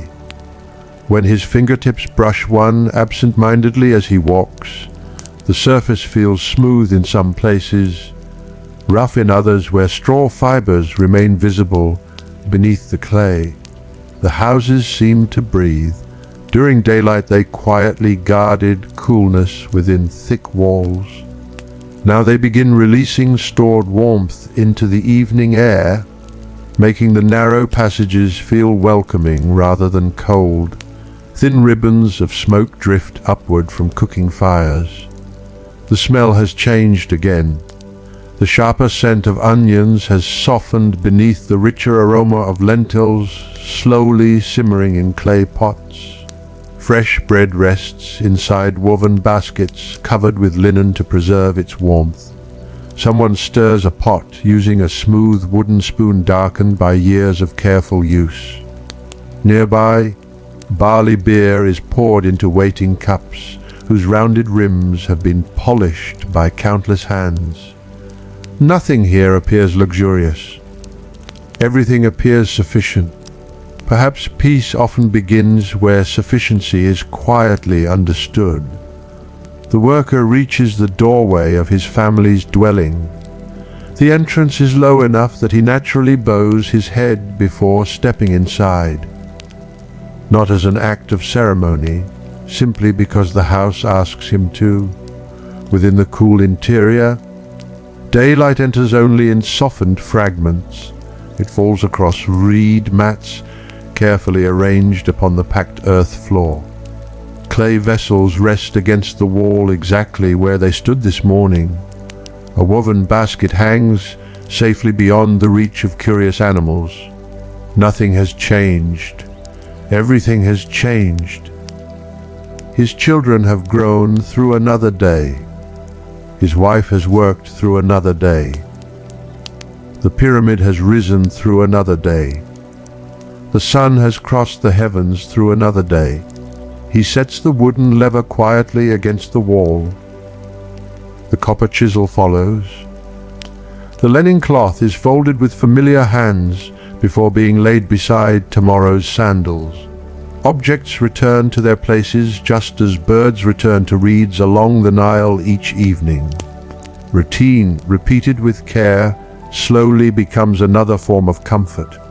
Outside, the last light lingers across the uppermost stones of the unfinished pyramid.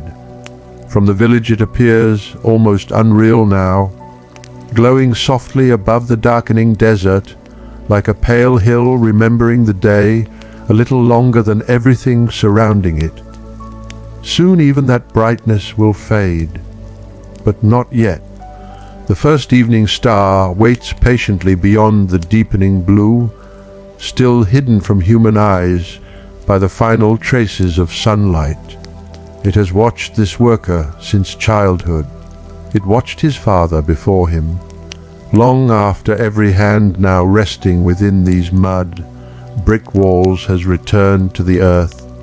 It will continue crossing the same silent sky above the same patient plateau.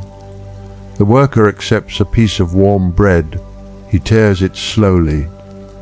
Steam escapes into the cooling air. He dips it into the waiting bowl before taking the first quiet bite of the evening. Outside, somewhere beyond the village, the Nile continues flowing through, gathering twilight exactly as it flowed before dawn, exactly as it flowed while stones climbed patiently toward the sky, exactly as it will continue flowing while every family sleeps. Some journeys never ask to arrive. They simply continue.